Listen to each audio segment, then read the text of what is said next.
喂，有冇搞亂錯？係我啊 Monique，我係 Dave。係啦，咁我哋今日咧講一個主題咧係好多人經歷過啦，係但係其實冇乜人夠膽講出口，特別係對住你嘅另一半。係。咁呢樣嘢就係情感勒索啦。係啦，我諗相信都好多人會經歷過呢個情感勒索㗎，因為通常情侶之間都應該會經常會有咁嘅機會發生咯。同埋情感勒索呢樣嘢聽落去好似好惡，但係其實通常呢都係再用溫柔嘅語氣講出嚟嘅嗰啲。即係直接嗰啲反而唔係啊，即係間接講出嚟嗰啲，你又唔覺嗰啲先係嘅。係啦，會令到你勁有壓力啦，同埋你嗰刻係會覺得唔知點樣拒絕嘅。係啊。咁我哋有冇啲 case 試過啊？或者你有冇試過？其實你嗰刻咧係唔想應承，但係對方會講一句：如果你真係關心我嘅話，你應該要咁樣做。即係點啊？即係你嗰刻就會覺得死啦，係咪我自己做得唔夠好呢？或者如果我唔幫佢，係咪真係叫做唔愛佢呢？會唔會係我嘅付出唔夠多，令到對方先至會俾呢一啲 reaction？我諗呢一啲就係情感勒索咯。喺我嘅字典裏面，你有冇經歷過咁樣嘅經驗呢？我有㗎，因為我通常係俾人勒索嗰個嚟嘅。你俾人勒索啊？係啊。通常你勒索你啲咩呢？係即係咧，你有時即係啲朋友啦，或者咩啦，因為唔局限於情侶噶嘛，朋友都會噶嘛。即係可能好似話齋有啲嘢佢想幫手嘅，咁佢會無啦啦同你講，但係咧佢又唔係直接咁同你講嘅。啊，譬如佢話可能哎呀，最近我咧影相咧影得唔係咁靚啊咁樣啦，即係可能同我講咁樣先算啦。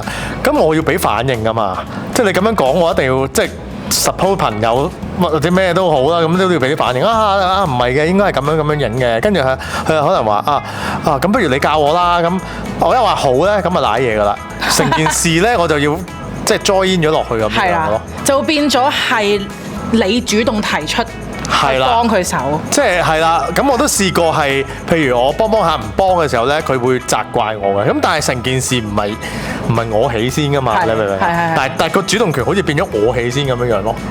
我諗除咗係朋友啦，我諗屋企人都會有呢個咁樣嘅情況出現。特別係你可能做完嘢全日好攰，我唔知有啲朋友咧搬咗出去，我諗特別會感受得到啦。就係你嗰日當日咧可能做嘢好攰啦，其實你係淨係想翻屋企休息嘅。可能阿爸阿媽打電話嚟就會問你今晚翻唔翻嚟食飯？咁如果你講話唔翻咧，佢哋就會一大堆説話咧攻擊你㗎啦，就會開始話。我哋屋企人用咗咁多嘢去養你，你冇理由為咗一餐飯都唔翻嚟啊嘛！即係類似呢啲咁嘅説話，會令到你覺得死啦。其實係咪我係一個唔孝順嘅人呢？係咪應該就算咁攰都應該要翻去同佢哋食飯呢？即係呢段時間你就覺得好哇，唔知點樣處理，好難受。但係你被逼又講咗 yes 咯。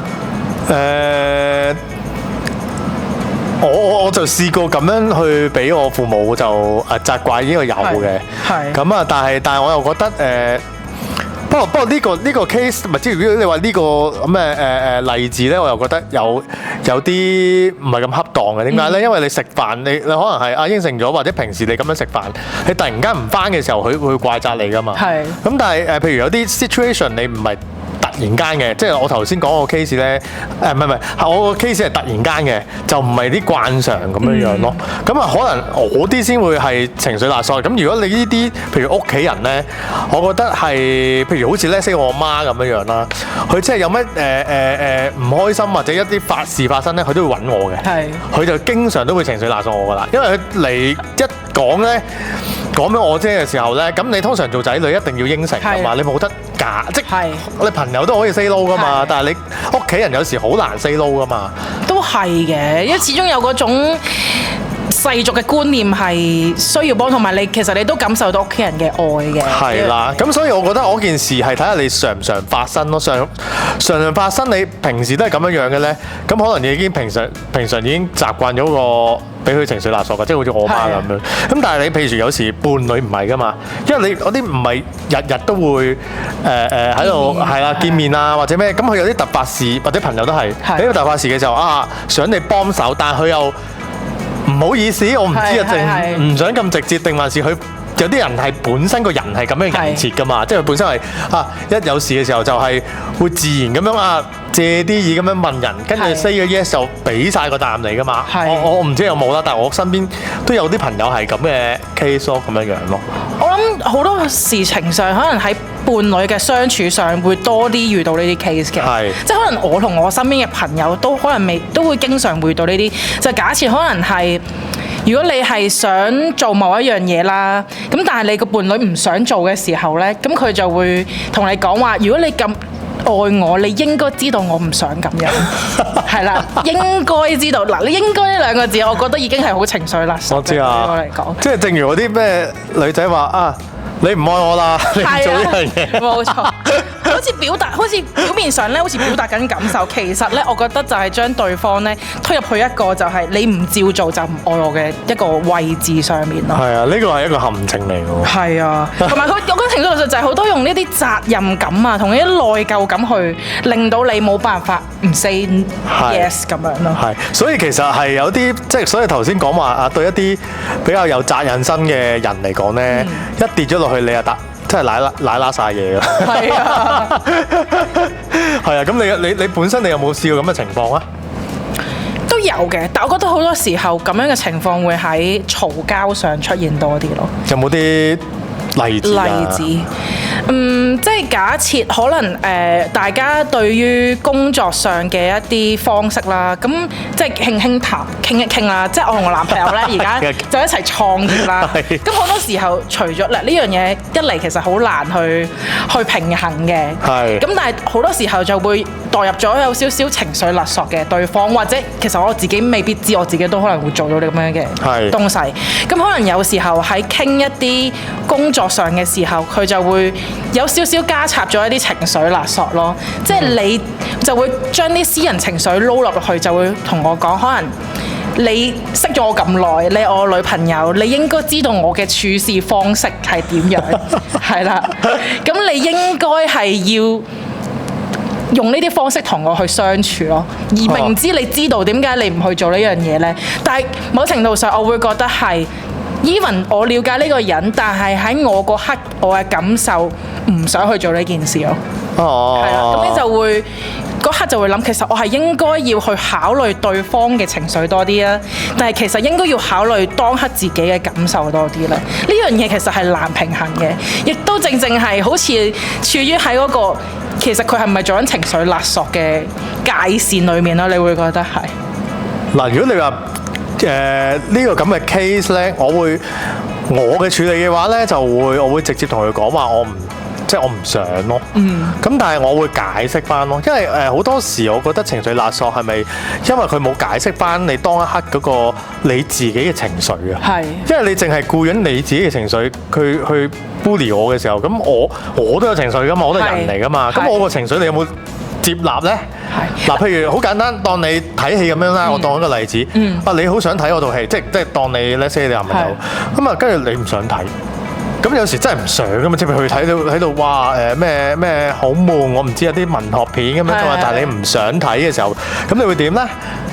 你有冇試過啊？有嘅，係揀一啲下一套就係我想睇嘅，係啦，即係我今次陪你睇，我係一個即係陪伴嘅一個角色啦。咁下一次，例如我想睇其他片，我男朋友唔中意嗰一 type 嘅片嘅時候，咁佢咪會陪我睇咯。即係我覺得咁樣去做一個 balance 係 OK 嘅。係咯，嗱，所以我頭先講話你俾人情緒勒索嗰時候，你可以 reject 人，但係你都要講翻自己嘅感受咯。因為我哋即係講少少輔導嗰個心理學啦，咁樣就係話你要顧及自己感受嘅，首先，因為你嘅感受一定係你自己先可以照顧嘅，人哋未必會照顧你嘅感受嘅。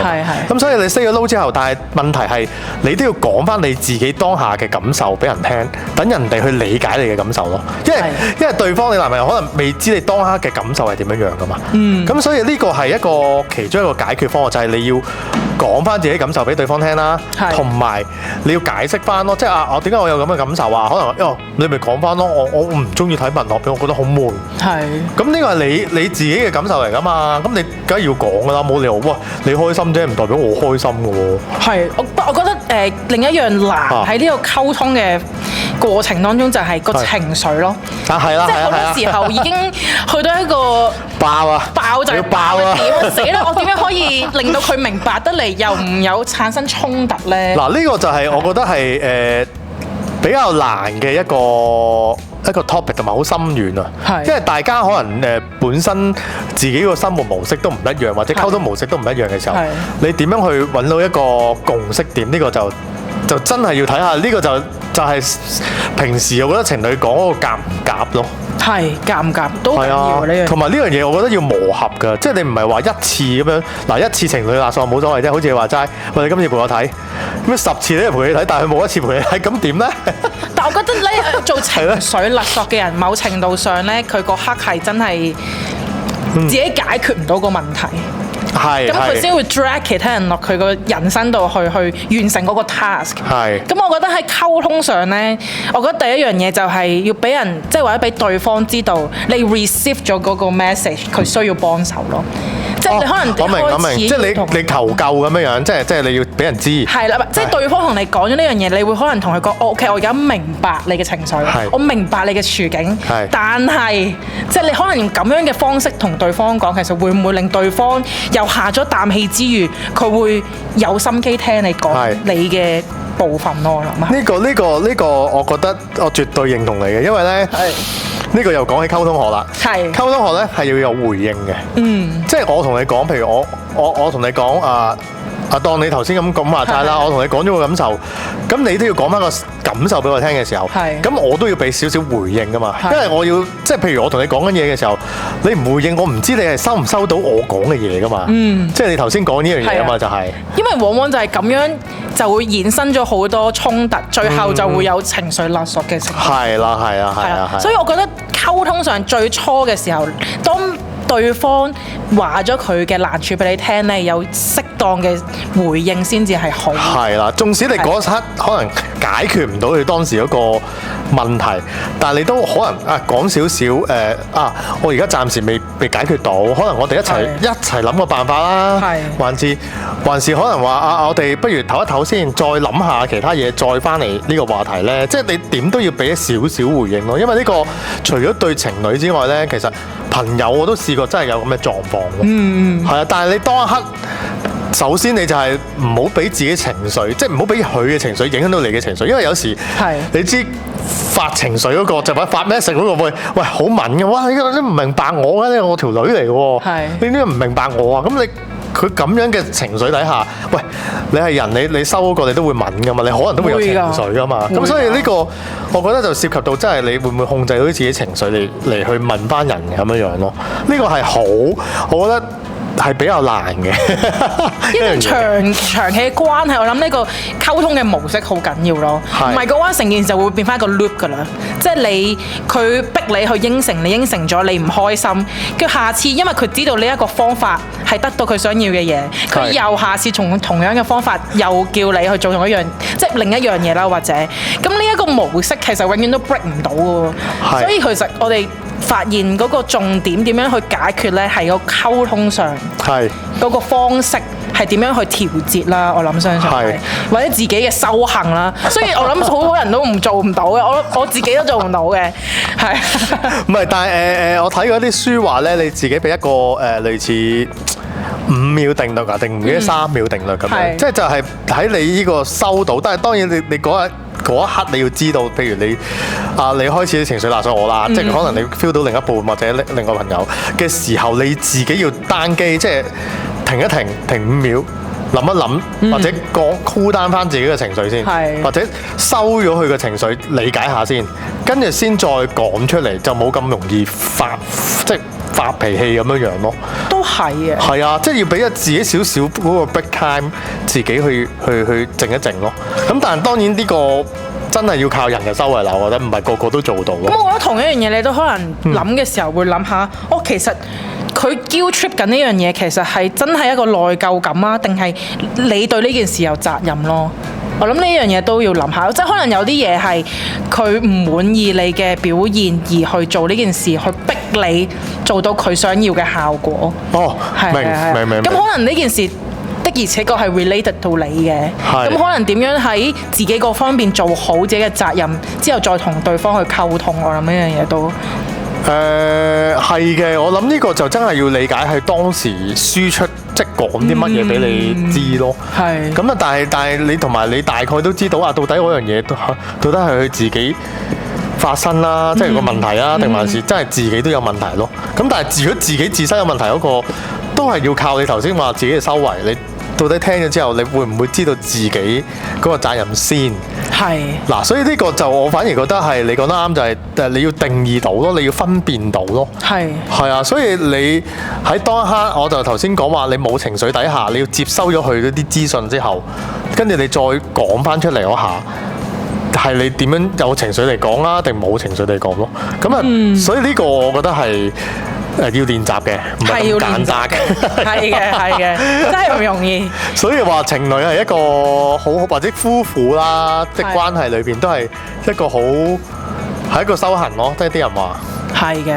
係啊。因為你處理呢件事，因為你當刻你都係好愛住對方噶嘛，所以你個心情其實都係複雜嘅。我相信你都會幫對方去諗，同時之餘你又會點樣解決自己嘅不滿或者不安嘅心情呢？咁呢樣嘢係要自己去平衡得到。有冇啲 practice 可以話俾我哋啲朋友聽？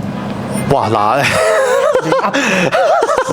嗱，係咪有嘅？係，因為我自己都學過溝通啦，又學過識禪修啦，咁啊禪修係有嘅。係呢個真係譬如我哋平時即係我哋有叫做呼吸法㗎嘛。咁啊，你平時真係遇到啲咁嘅 case 嘅時候咧，就俾自己我5秒或者10秒咧，就係深呼吸咯。係，因為呢個係一定係最有效降低自己當一刻嘅情緒嘅嘢嚟嘅。咁我成日都而家都有練習嘅，即係當人嚟嗶哩吧啦嘅時候，或者我屋企人嗶哩吧啦嘅時候咧，我都會自己喺度，或者我自己會合埋眼吸一啖氣。係。咁你自己會 cool down 咗嘅，點都會 cool down 啲嘅咁樣樣。係嘅，咁所以呢個我唔知呢個練習有冇用，即係對大家有冇啦。但係大部分人係覺得呢個練習係有用嘅咯。係啊，我之前有聽過，其實美軍都有用同一個方法嘅，呢個呼吸法。因為除咗呢個岔開少少話題啦。